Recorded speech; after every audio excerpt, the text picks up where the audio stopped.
Hello mga idol, gusto ko lang i-share ang aking mga kapatid na nagdidilig ng halaman. Dahil ang aming mama mga idol ay mahilig sa halaman lalo nung bata pa siya, kaya tinuruan ni mama ang aking mga kapatid paano magdilig ng mga halaman at madali itong natuto.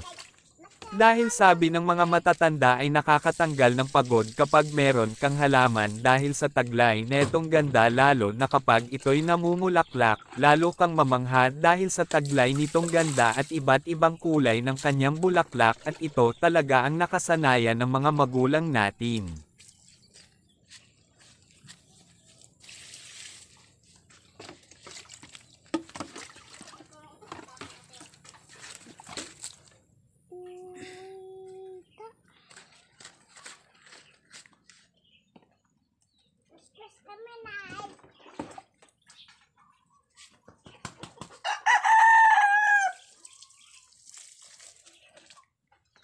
Diri ra bisbisi didto tara.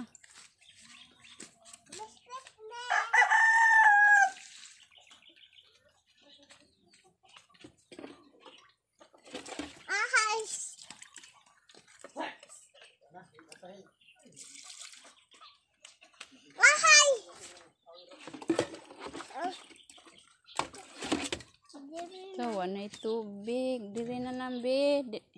Tama na na dia be kari na pod. Dako.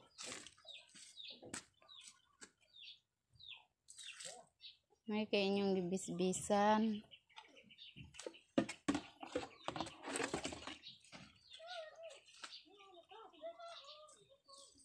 Tama na na, Jane.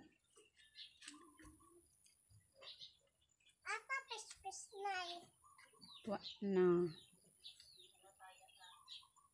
Ang sili pod nato. Ang sili nato itanom tana.